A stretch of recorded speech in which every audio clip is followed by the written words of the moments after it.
Muy bien. Entonces estábamos en cardiopatía reumática y la cardiopatía ya como una patología propia del corazón, por causa de la fiebre reumática, va a producir un trastorno principalmente como secuela crónica a nivel de las válvulas. Vimos que la válvula que más se afecta es la válvula mitral, posteriormente la válvula aórtica, tricúspide y pulmonar. Y esta afectación está dada por dos circunstancias. Una, la estenosis y otra, la insuficiencia. La estenosis es disminución del orificio valvular. La insuficiencia es mantener abierta o semiabierta la válvula. La afección tricuspidia se desarrolla generalmente cuando hay también lesión mitral, pero excepcionalmente, aparentemente, se han encontrado casos donde solo se afecta la tricuspidia.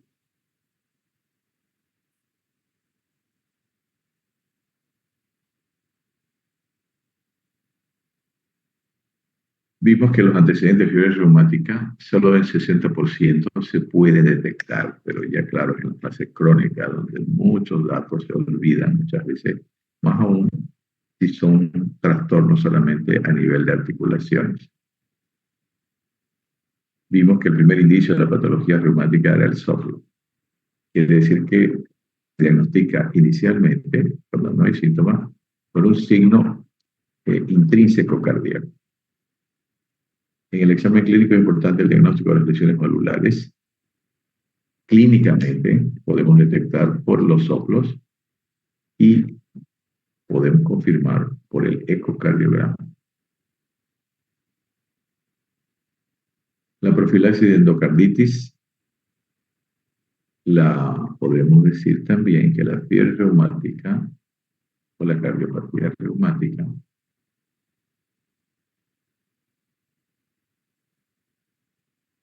da lugar a que la válvula esté predispuesta a infectarse por otras bacterias. Entonces, eso va a generar, aparte de la fiebre reumática, de la lesión reumática, va a generar una endocarditis bacteriana generalmente, porque puede ser a hongos también. La endocarditis bacteriana, para evitar endocarditis bacteriana, en algunos procedimientos se debe hacer profilaxis con antibióticos. Ejemplo, antes de extracciones dentarias, en procedimientos urológicos y quirúrgicos, donde haya necesidad de realizar procedimientos en orificios naturales y en abdomen, donde haya posibilidad de tener una infección previa. En la enfermedad valvular mitral, identificar el inicio de la FA para anticoagulación. Esto quiere decir, ya como una consecuencia, por ejemplo, de la estenosis mitral o de la insuficiencia, de que la aurícula izquierda, así como la hipertensión arterial que produce una miocardiopatía hipertrófica, va a producir aumento del tamaño de la aurícula izquierda. Y el aumento del tamaño de la aurícula izquierda va a generar arritmia. Y esta arritmia frecuentemente es la fibrilación auricular, que trae como consecuencia posibilidad de émbolos. Y eso también puede producir accidentes vasculares cerebrales isquémicos. Es una secuencia de problemas de salud que trae la fiebre reumática, la cardiopatía reumática, las sobrecargas ventriculares o auriculares y los trastornos cerebrales generalmente por embolias cerebrales. Entonces, hay que tener en cuenta entonces que frecuentemente se puede presentar una arritmia tipo fibrilación auricular y generalmente, aparte de la posibilidad de coágulos y embolia, la fibrilación auricular produce frecuencia cardíaca rápida. Entonces, un corazón que no está muy lesionado todavía puede producir, puede mostrar, puede este, dar como consecuencia una insuficiencia cardíaca por la fibrilación auricular, porque ahí perdemos entre un 20 y 30% del flujo auricular. Y además la frecuencia cardíaca rápida va a disminuir la fuerza de contracción. Por dicho, va a aumentar, va a disminuir la diástole. Por lo siguiente, el flujo de sangre que sale del ventrículo va a ser menor. ¿Por qué? Porque el volumen diastólico final va a ser menor. Así que eso va a generar una hipoperfusión sistémica con una consiguiente presentación de los mecanismos de compensación. Eso es, resumidamente, todo lo relacionado con fiebre reumática y cardiopatía reumática. Ahora vamos a ver lo que es la estenosis mitral.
Muy bien, ¿me escuchan? Y si ven la pantalla, me avisan. Vamos a entrar a las valvulopatías. Valvulopatías son lesiones de las válvulas del corazón. En este caso, teniendo como causa principal un proceso inflamatorio relacionado con la infección estreptocócica y que se denomina fiebre reumática.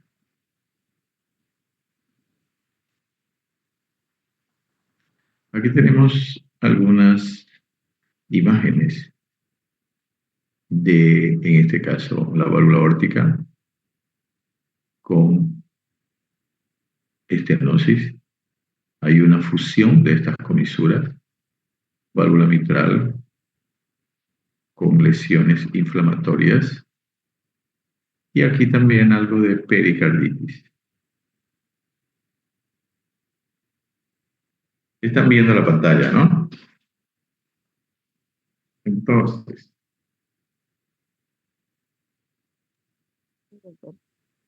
¿sí? ¿Ven o no ven? Se ve, doctor. Bueno, muy bien. Entonces vamos a entrar ya directamente a las lesiones valvulares. ¿Qué ocasionan las lesiones valvulares en la dinámica del corazón? En eh, las repercusiones anatómicas que puede dar y las repercusiones fisiopatológicas que dan las valvulopatías. Esto es una secuencia de lo que ustedes tienen que imaginar en relación al trastorno y lo que puede generar hacia adelante y hacia atrás dentro del corazón y teniendo como punto de referencia la válvula. Vamos a hablar de la válvula mitral. Entonces, todos saben que la válvula mitral está entre la aurícula izquierda y el ventrículo izquierdo.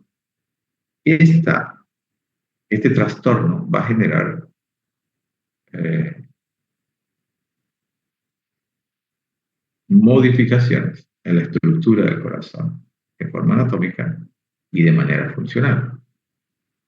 Entonces, las lesiones valvulares reumáticas predominan en el corazón izquierdo, en el derecho suelen ser con una generalidad. ¿Qué quiere decir esto? Quiere decir que cuando nosotros auscultamos un corazón, más aún si es de una persona ya por encima de los 18 o 20 años, lo más probable es que sea un trastorno adquirido y no congénito, aunque puede haber todavía esa posibilidad. En niños menores, lo más probable es que haya un trastorno congénito y no adquirido. Pero aparte de eso, en el lado izquierdo generalmente los trastornos son adquiridos. En el lado derecho generalmente son más congénitos. Hablo del corazón. La válvula mitral se afecta en un 85% de los casos. Perdón, estamos repitiendo aquí los porcentajes de afectación. Aquí una imagen también de válvula aórtica, mitral y aórtica. La lesión con frecuencia es mixta, como dijimos antes.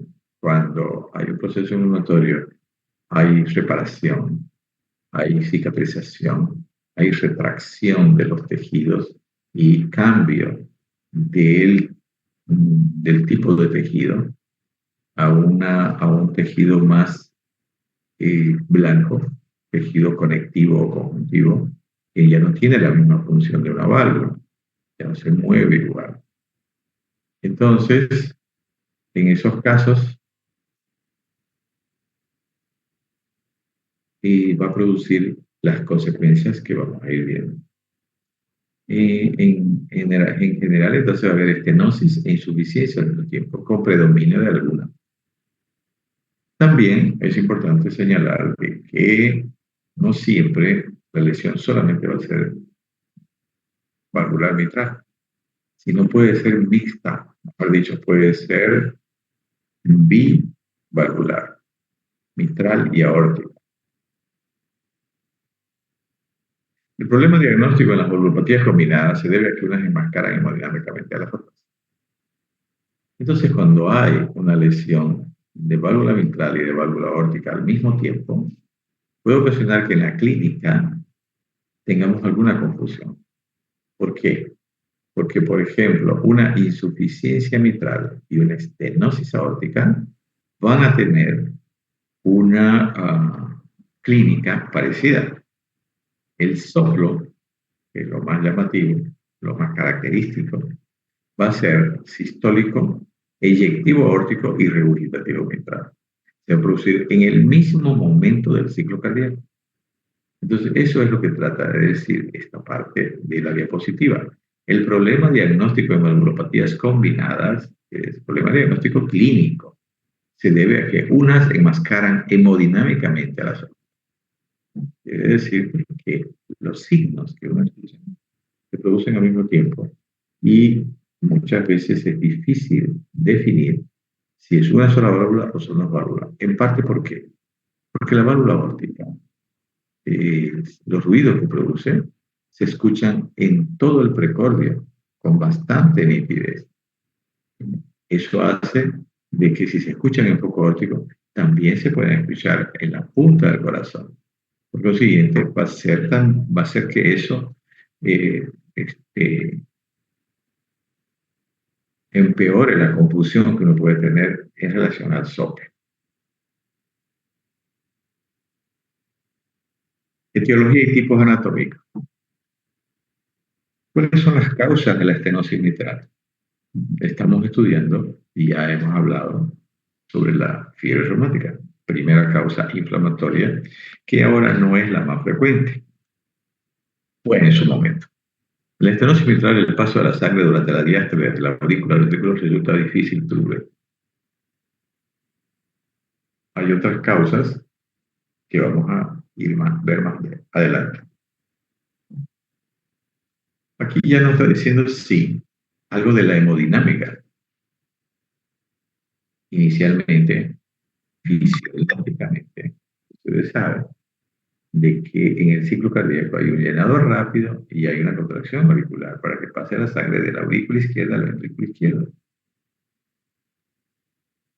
En este caso, va a haber dificultad para ese paso, porque el espacio por donde debe pasar va a ser menor del normal.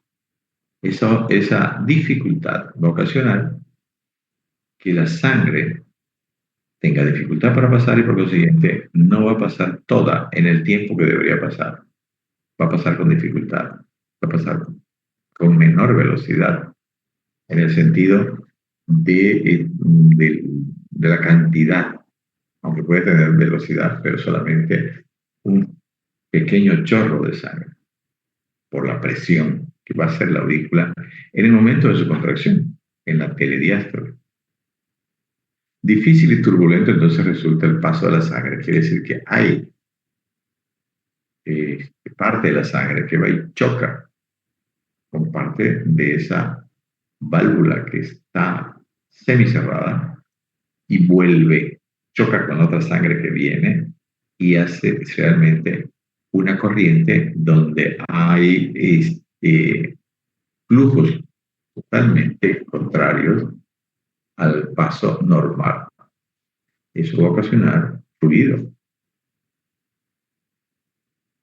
La causa más frecuente en este caso es reumática para nosotros por el tema que estamos viendo, pero ya no están así dentro de la práctica diaria, dentro de la problemática de salud de este tipo. Ya ha disminuido bastante. La enfermedad mitral en 2/3 de los casos es más estenosis, ya sea aislada o con insuficiencia. La válvula mitral entonces generalmente a lo que hace más es insuficiencia, es estenosis y no insuficiencia. Aquí dice ya sea aislada, generalmente es difícil que sea aislada, o sea, solo estenosis, difícil que sea. Pero se habla de que en algunas circunstancias pues la insuficiencia es mínima, por eso se dice esto, pero generalmente es mixta.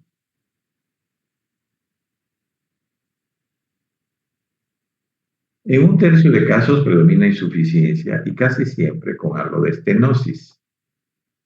Frecuente la combinación con valvulopatía reumática aórtica, como ya vemos. En la estenosis mitral, ambas valvas están unidas por las comisuras, dejando un pequeño orificio central. Entonces, ¿cómo se estenosa la válvula? Se van a unir por procesos inflamatorios, fibrina, luego cicatrización. Las comisuras de las válvulas. La válvula mitral tiene dos valvas. Entonces se van a unir, se van a pegar esas válvulas, esas valvas, y solamente van a dejar al medio o al centro un orificio que cada vez va a ser más pequeño, dependiendo de la evolución de la enfermedad. Aunque no haya nuevos ataques de fiebre reumática, el orificio se va haciendo más pequeño por un proceso de cicatrización progresivo y por el permanente choque de la sangre y estímulo para que ese proceso continúe.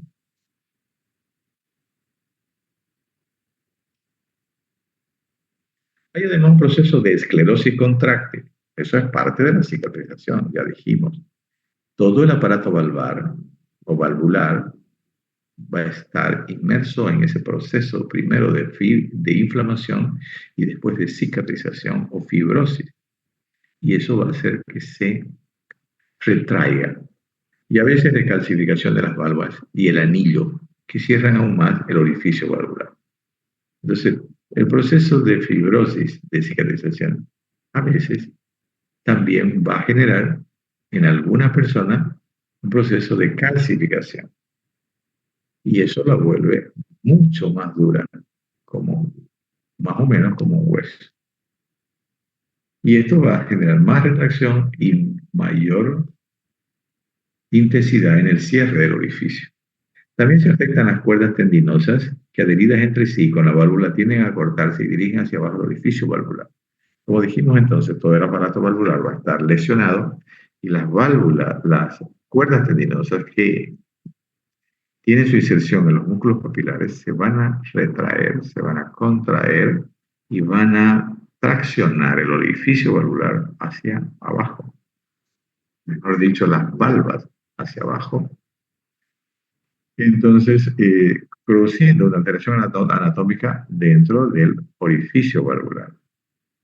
Así que van a producir un cambio anatómico también de ese tipo.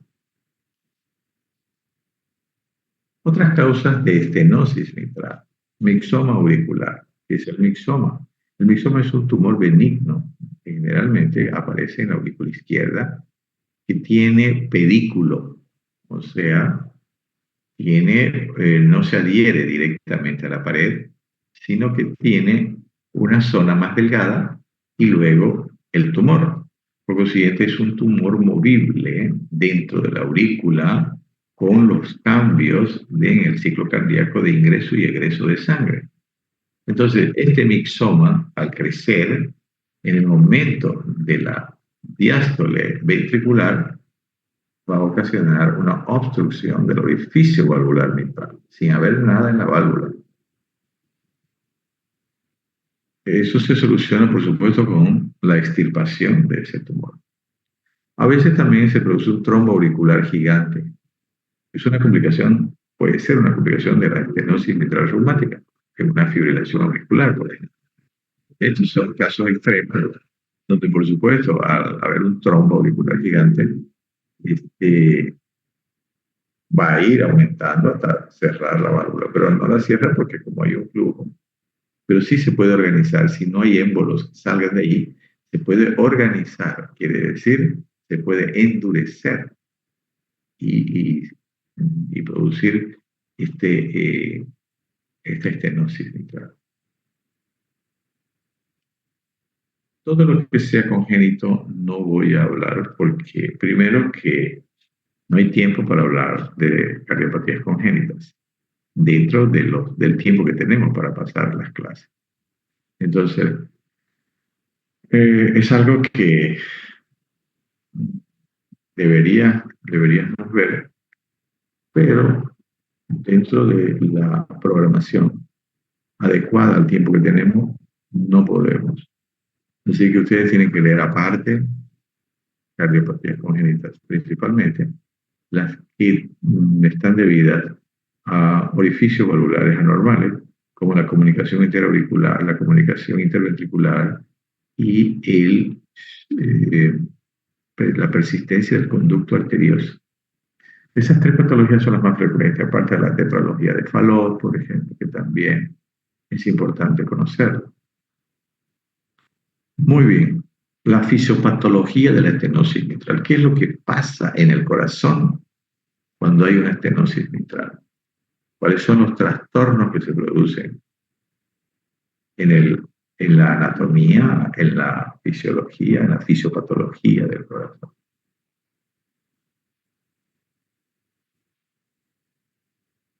Área mitral normal, 4 a 6 centímetros cuadrados. Ese es el área normal de la válvula para que pase la sangre en la diástole ventricular. El flujo auriculoventricular es central principalmente, o sea, la mayor cantidad de sangre es central y no periférica. Y usa solo 3 centímetros cuadrados, o sea que hay una facilidad eh, tremenda para que la sangre pase de la aurícula al ventrículo. El desnivel o gradiente de presión a través de la válvula, el desnivel, tiene que haber presiones diferentes para que la sangre fluya de una cavidad a otra cavidad. Tiene que ser mayor presión retrógrada, menor presión anterógrada, para que fluya cualquier líquido, en este caso sangre. Porque si la presión anterógrada es mayor que la presión retrógrada, no va a ser posible que la sangre fluya hacia adelante. Más bien va a regurgitar. Entonces, el desnivel o gradiente de presión anterógrada en la diástole es prácticamente nula y valora la importancia de la. ¿Qué quiere decir? Que en un momento determinado, la sangre, la presión en el ventrículo es mayor. Por consiguiente, la válvula se mantiene cerrada. Y llega un momento en que aumenta tanto la presión en la aurícula y disminuye en el ventrículo que está expulsando sangre, que las presiones se hacen iguales, aurícula y ventrículo. De ahí para adelante, la presión en la aurícula sigue aumentando y abre la válvula. Todo es cuestión de volúmenes y presiones. Abre la válvula y la presión en el ventrículo es menor que en la aurícula. Por consiguiente, la sangre va a pasar de un lugar donde hay mayor presión a un lugar donde hay menor presión. Y ese es el flujo auricular. Claro, inicialmente en el llenado rápido y posteriormente con la contracción auricular.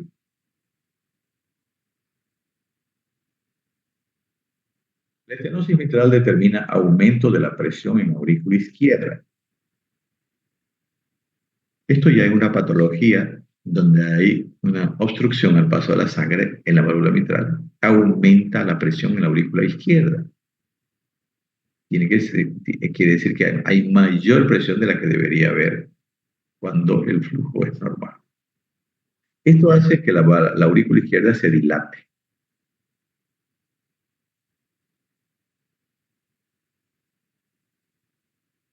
¿Para qué? Para contener mayor cantidad de sangre. ¿Por qué? Por la presión de esa sangre que llega a la aurícula izquierda, hace presión sobre las paredes de la aurícula y la dilata.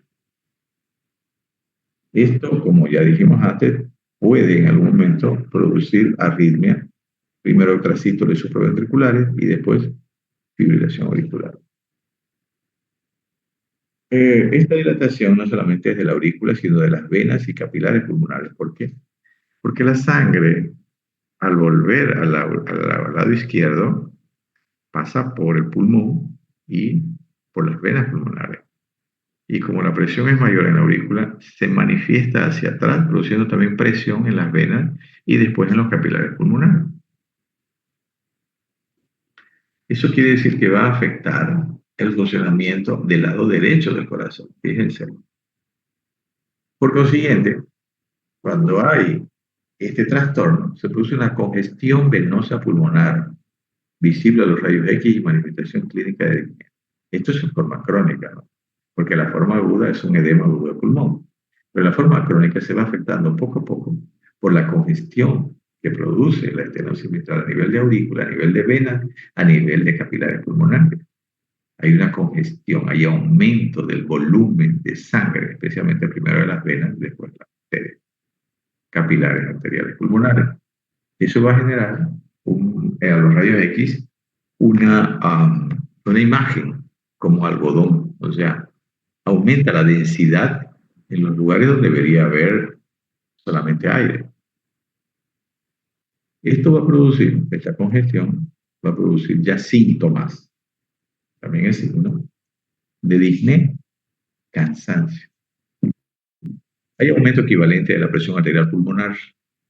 Entonces, al generar esta estenosis, un aumento de la cantidad de sangre en aurícula, con dilatación de sus paredes, con congestión venosa, esto va a generar también aumento de las presiones al nivel de las venas y al nivel de capilares y arterias pulmonares. Pero inicialmente esta presión no va a ser tan importante, va a ser aumentar sí poco a poco. Pero si hay aumento equivalente a la presión pulmonar, pero persiste el mismo gradiente, quiere decir, ese gradiente es el que permite que la sangre fluya hacia adelante. Tiene que haber una diferencia de presión, hacia adelante menor y hacia atrás mayor. Y ese gradiente generalmente de 6 a 11, por más que las presiones suban, se mantiene el gradiente. Y entre la presión arterial media de arteria pulmonar y venas pulmonares, hay ese gradiente. Y la aurícula izquierda, gracias a ello se mantiene el flujo a través de la válvula mitral. hay flujo porque hay diferencia de gradiente.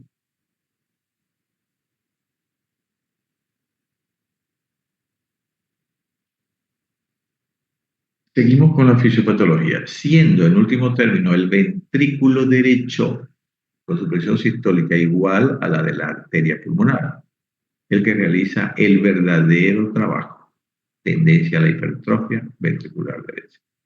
Entonces, esta secuencia de, del trastorno con aumento de volumen y aumento de la presión en aurícula, venas, capilares y arteria pulmonar al final, repercute sobre el lado derecho del corazón. El ventrículo derecho ya va a tener dificultad para expulsar la sangre hacia el pulmón, para hacer llegar esa sangre al pulmón. Por consiguiente, ese ventrículo va a tener una sobrecarga de presión. Esa sobrecarga de presión va a generar hipertrofia del ventrículo derecho para poder cumplir con esa función. Es como si fuera una hipertensión arterial sistémica en el lado izquierdo.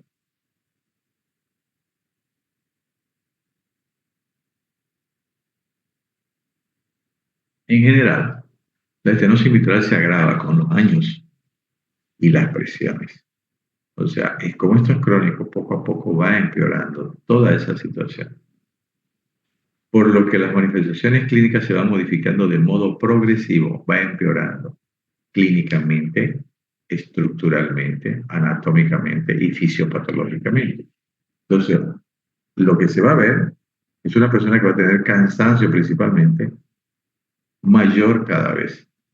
Se va a restringir su actividad física principalmente porque ya va a tener mayor dificultad de la hematosis, por ejemplo, en el pulmón.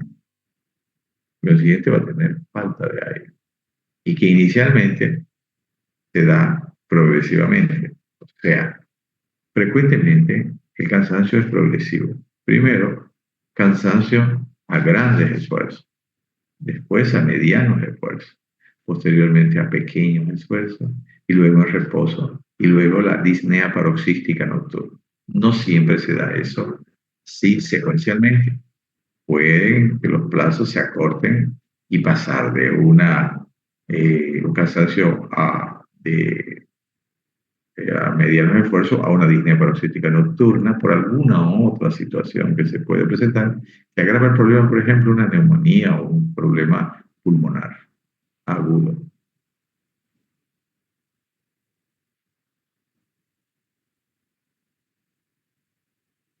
Así tenemos que todo este proceso crónico se lo divide en tres fases, que no son, por supuesto, fases donde termina y luego comienza la otra, sino que son fases que se han tomado las características clínicas de una etapa y luego de la otra con mayor intensidad y la siguiente con mayor intensidad, para tratar de entender mejor esa fisiopatología. La primera fase entonces se la denomina estenosis mitral leve. Entonces esta fase va a tener como característica que la estenosis todavía no es muy cerrada. Quiere decir que el área valvular será de 2 centímetros cuadrados. Fíjense que con 3 centímetros cuadrados era el flujo normal. Pero la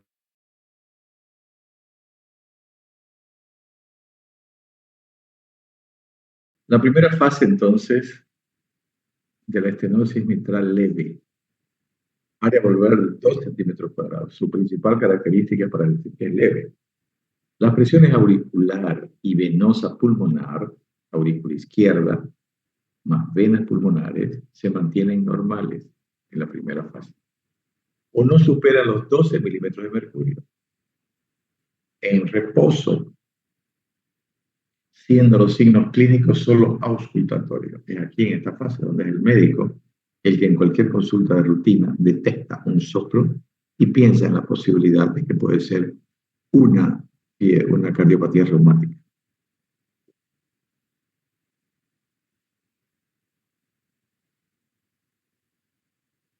Segunda fase. Están viendo, ¿no?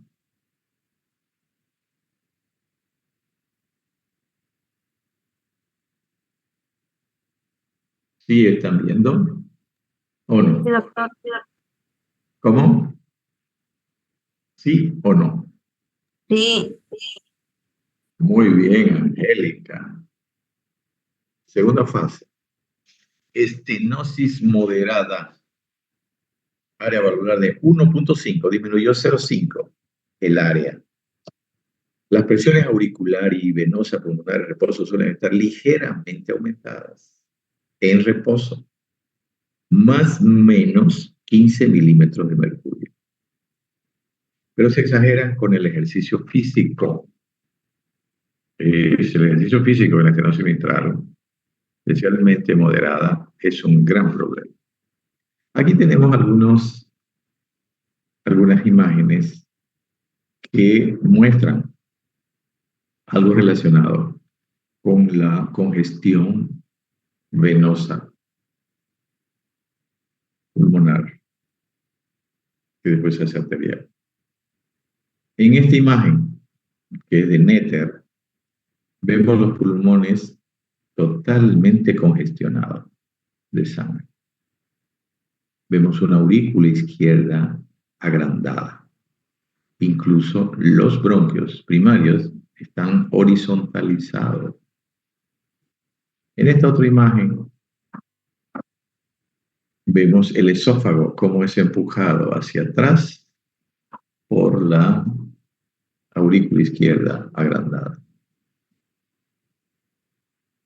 Acá, para ver la relación de una circulación normal con una hipertensión pulmonar. Inicialmente, ventrículo izquierdo, su pared, la válvula mitral, aorta, venas pulmonares izquierda, venas pulmonares derecha. O sea, ¿qué quiere decir? Estas venas son 4 que llegan a la aurícula izquierda, ¿no? Pero aquí está de esa manera. Y el corazón derecho con el ventrículo derecho, con la válvula tricúspide, la aurícula derecha.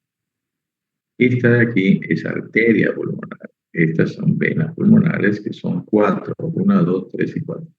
Esta es la arteria pulmonar que lleva la sangre. ¿Por qué azul? Porque es sangre no oxigenada. Entonces, estos son los alveolos donde se produce el intercambio gaseoso.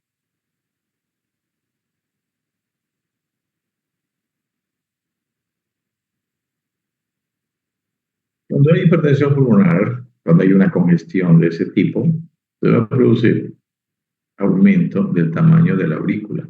Fíjense esta y fíjense. Hay una estenosis inicial. Aquí comienza todo el problema. Estenosis valvular, que no deja pasar la sangre de manera fisiológica. Este es el ventrículo izquierdo que no cambia, no se modifica. Luego tenemos el ventrículo derecho que sí se modifica. Esta pared se vuelve más gruesa, hipertrofia.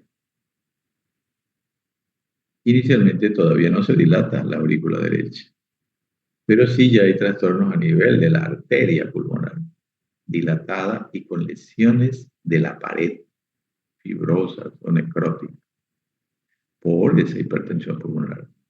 A nivel del pulmón, vamos a tener congestión venosa y esto va a ocasionar fibrosis y dificultad para que se produzca la hematosis. Aquí están los diferentes tejidos que tienen estas estructuras. Ello explica la disnea de esfuerzo. Estamos hablando de la fase 2, disnea de esfuerzo, e incluso el edema agudo del pulmón. Cuando la presión venosa supera la presión oncótica del plasma, de 25 a 35, se dice 30, se produce transudación a través de los capilares pulmonares. Igual, edema agudo del pulmón. Acuérdese de presión hidrostática y presión versus presión oncótica. Tercera fase, estenosis cerrada. Área valvular de 1 centímetro solamente. 1 centímetro cuadrado. La presión venosa pulmonar en reposo suele ser de 20 a 35 milímetros de mercurio. Presión venosa pulmonar hidrostática, estoy hablando, que iguala con la presión oncótica o más. Y existe disnea de pequeños esfuerzos en la tercera fase. Y en reposo, con ortopnea, y aunque con el ejercicio se alcanza siempre presiones capaces de producir edema agudo de pulmón, suele sin embargo haberse establecido barrera esclerosa entre el alveolo y el capilar.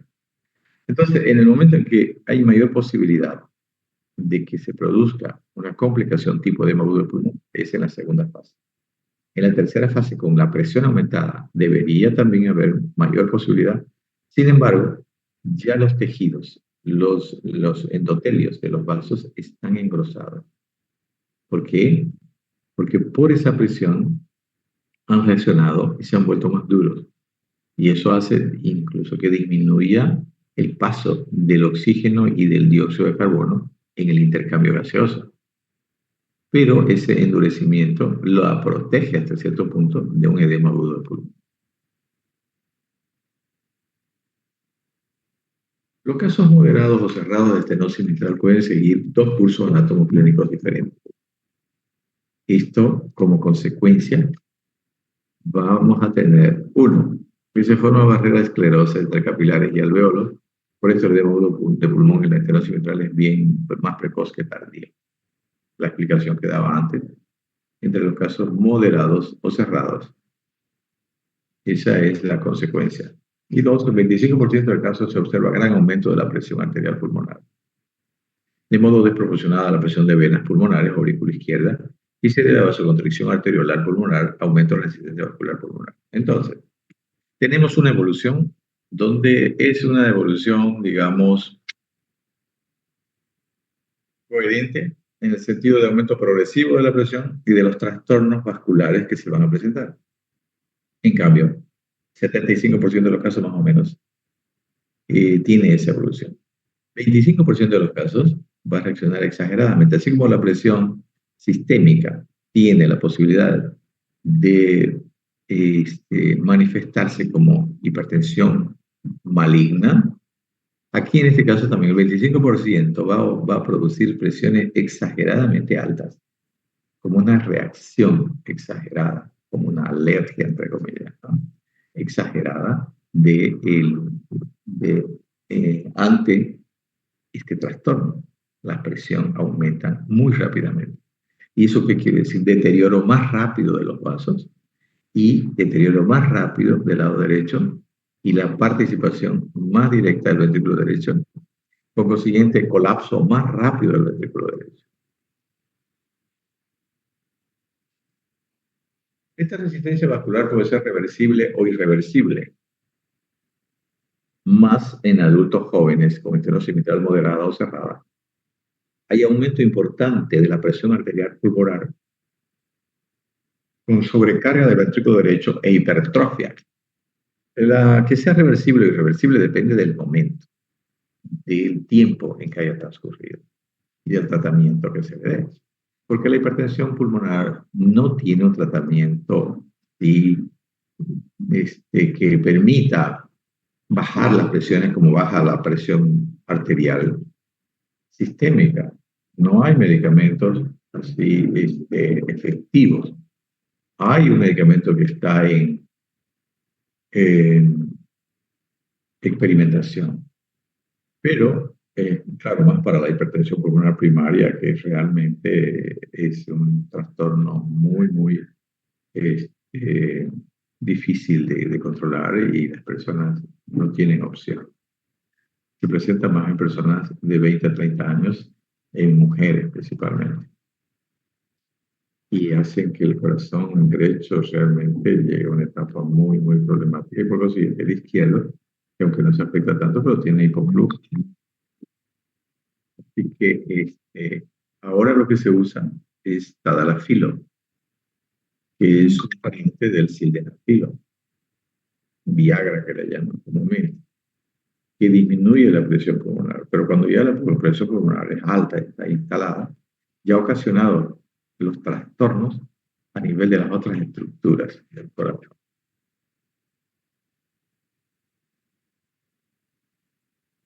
Cuando la presión arterial pulmonar llega a 50 milímetros de mercurio o más, se presenta la insuficiencia cardíaca derecha. O sea, a medida que va aumentando la presión, ese ventrículo derecho se va afectando cada vez más, hasta llegar a colapsar.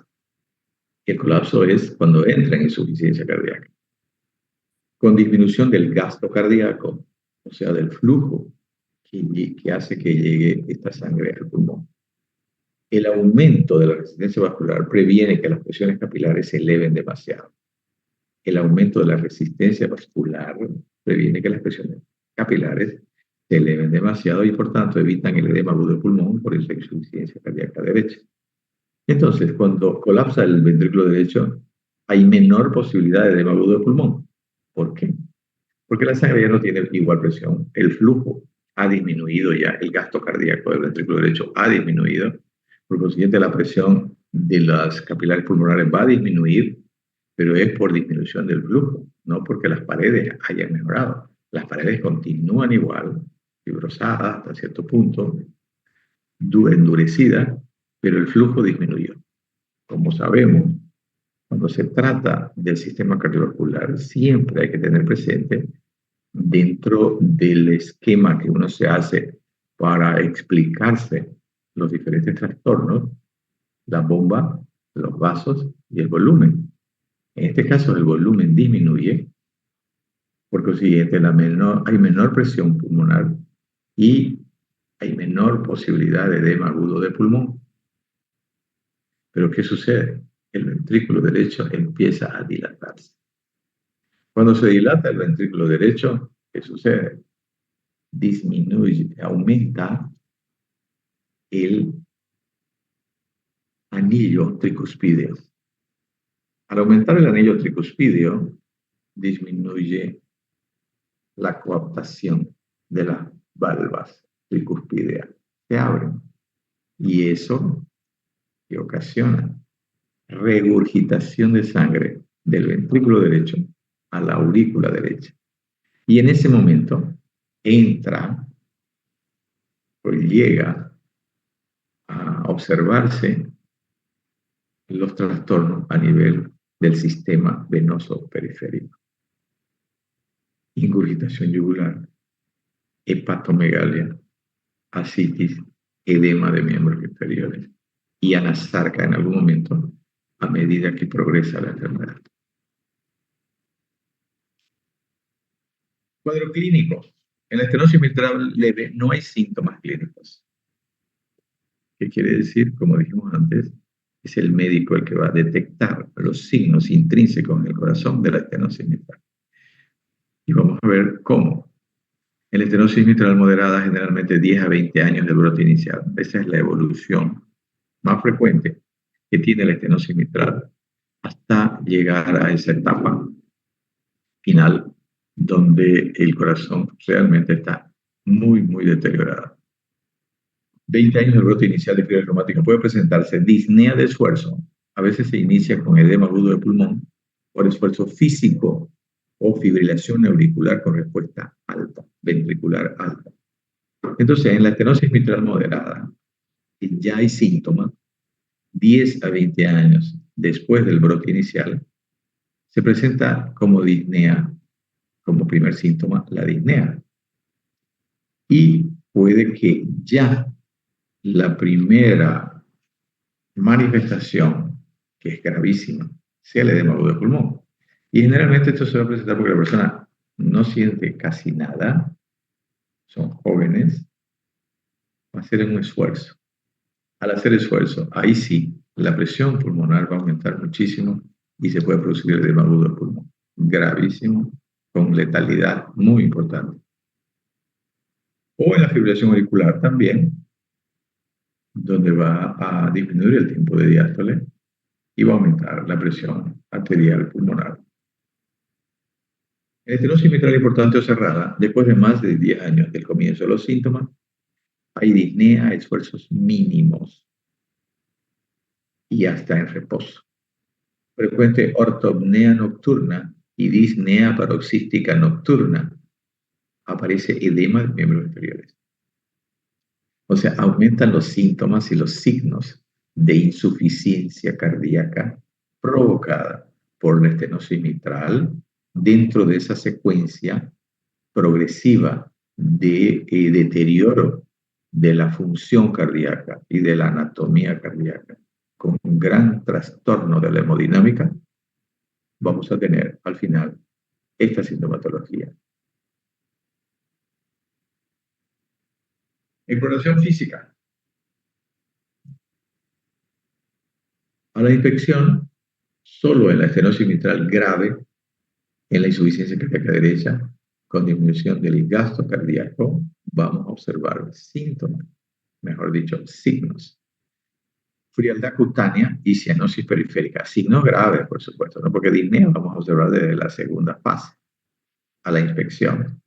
¿Por qué vamos a observar? Porque la disnea es signo y es síntoma.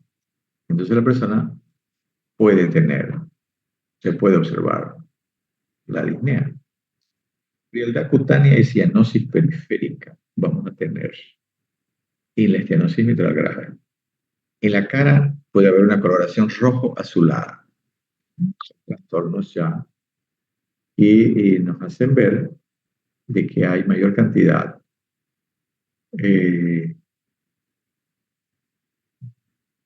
una menor cantidad de oxígeno circulante. Esta coloración rojo azulada se ve, por supuesto, en las personas de tez blanca más que todo, y es en las mejillas, es un signo, y alrededor pálido, como si se hubiera puesto algo, alguna pintura en un solo sector, digamos, bien definido. Edemas y hepatomegalia, disnea de reposo, taquipnea y respiración superficial. Ese es el cuadro más grave cuando la estenosis mitral es severa. A veces se palpa el chasquido de apertura mitral y el soplo diastólico. Esto en la auscultación. Pasamos de la inspección a la percusión, pero yo lo estoy obviando porque la percusión no siempre nos da datos, digamos, eh, eh, que podamos detectarlos. Es más difícil, pero sí dentro de la clínica se puede hacer inspección, palpación, percusión y auscultación. Aquí vamos directo a la auscultación, que es más factible que encontremos signos que nos pueden proporcionar la posibilidad de diagnosticar ya en la clínica un trastorno valvular mitral, quizás sin la etiología todavía, por supuesto. A veces se palpa el chasquido de apertura mitral y el soplo diastólico. Dijimos que las válvulas suenan, producen ruido cuando se cierran, no cuando se abren. Pero patológicamente en la estenosis mitral sí se puede escuchar ruido de la válvula al abrirse. Eso se llama chasquido o clic de apertura, en este caso mitral. Y vamos a escuchar un soplo diastólico. Entonces, resumiendo, en la auscultación tenemos tres signos básicos.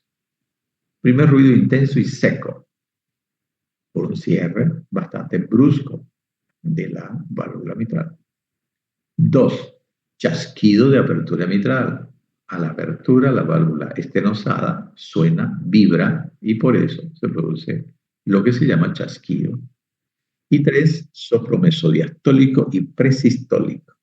Soplo, meso y pre. Esos son los tres signos característicos de la estenosis mitral. El primer ruido intenso y seco, ¿por qué se produce? Aquí está la explicación. Prolongación del flujo auriculoventricular por la estenosis mitral y la contracción ventricular sorprende la válvula totalmente abierta. Imaginamos una válvula totalmente abierta, pero no la imaginemos normal. Es una válvula totalmente abierta relativamente. ¿Por qué? Porque está estenosada, porque el orificio es muy pequeño, 1,5 centímetro cuadrado.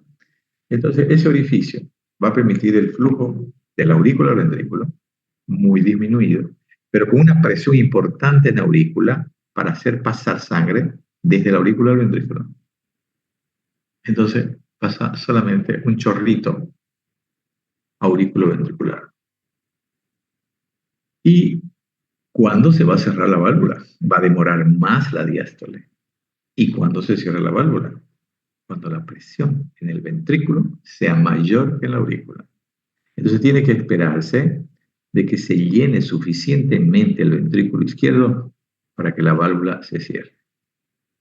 Y está totalmente abierta porque la presión es hasta el final, inmediatamente antes de que se cierre, hay demasiada presión. Llega el momento en que subió la presión por encima de la aurícula y se cierra bruscamente. Pero claro, ese cierre no es un cierre como si la válvula fuera normal.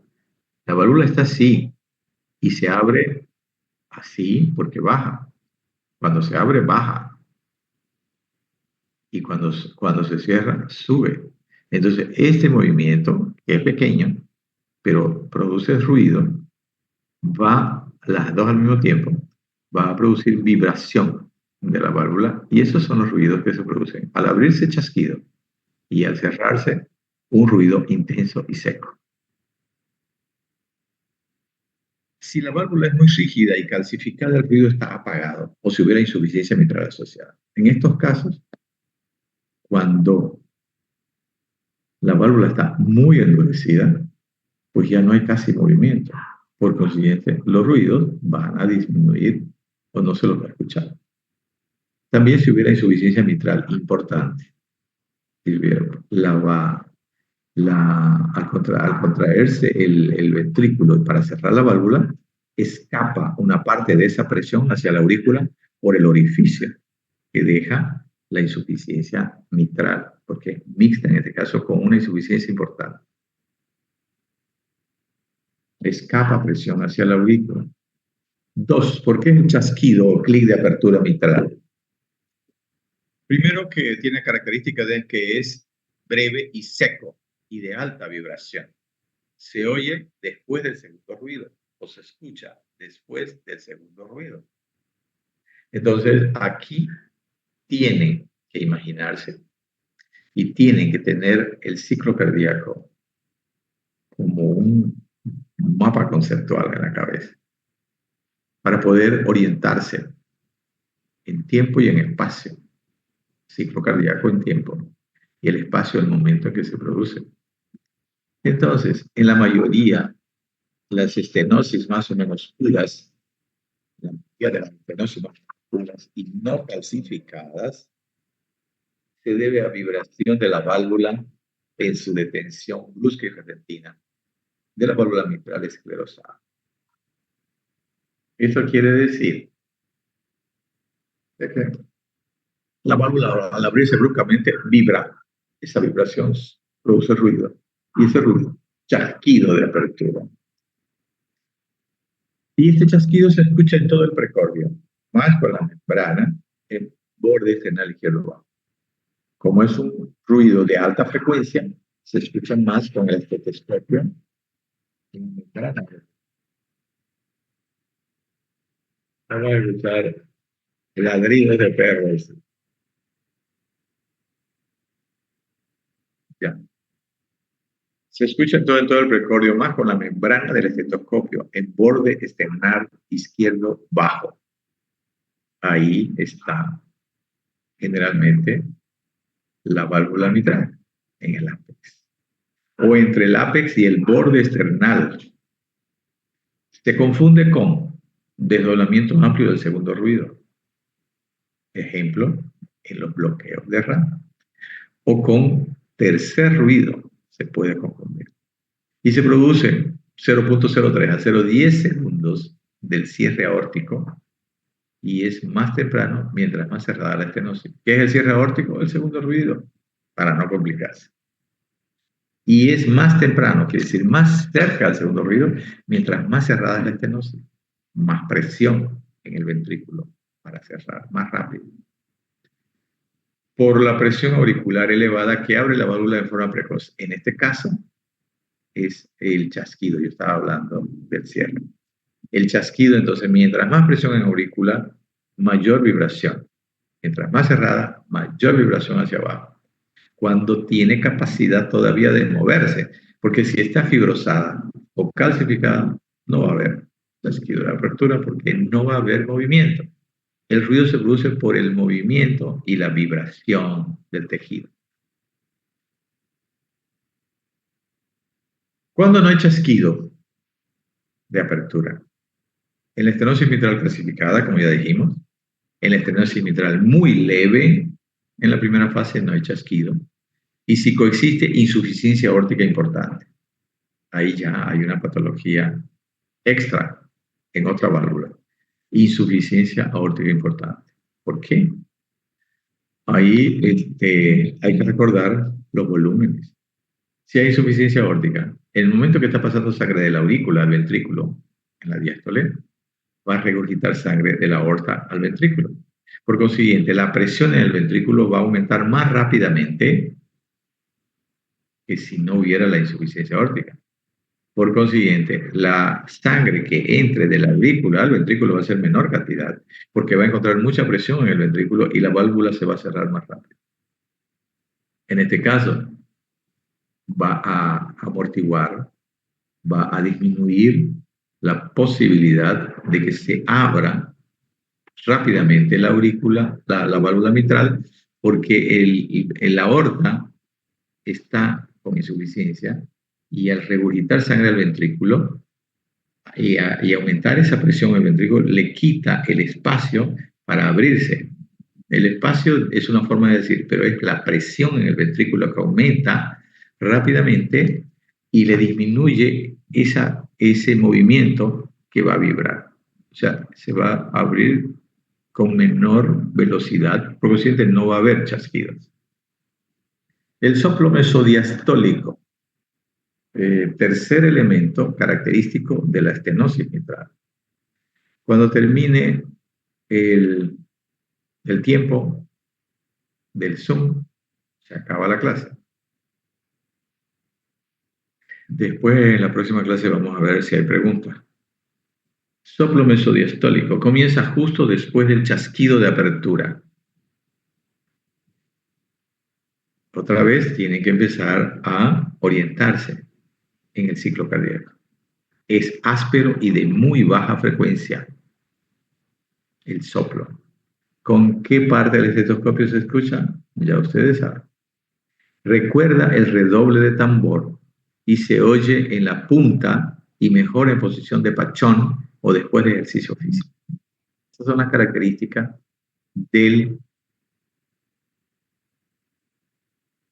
soplo mesodiastólico. Lo tienen que saber para poder detectarlo. Entonces, ¿cómo suena el redoble de tambor? Trunta, trunta, trunta, trunta, trunta, redoble. Ese es el redoble. Trunta, trunta, trunta, trunta. Esa es la onomatopeya del ruido de estenosis mitral. La intensidad del soplo tiene relación con el grado de estenosis, no tiene relación con el grado de estenosis, sí su duración. Entonces, se pensaba antes de que mientras un soplo más intenso, mayor era el cuadro clínico, más grave. Pero en este caso, en el caso de la estenosis, el problema no es la intensidad del soplo, sino la duración del soplo. ¿Por qué? Porque mientras más cerrado, va a demorar más en llenarse el ventrículo hasta el nivel de producir una presión importante como para cerrar la válvula y producir la contracción ventricular, la sístole ventricular. Entonces, lo que más importa en el soplo es la duración, no la intensidad. La estenosis mitral leve, tenemos un soplo corto, suave, grave, va hasta el segundo ruido grave, en el sentido, estamos hablando de la frecuencia, ¿no? O sea, de la forma del ruido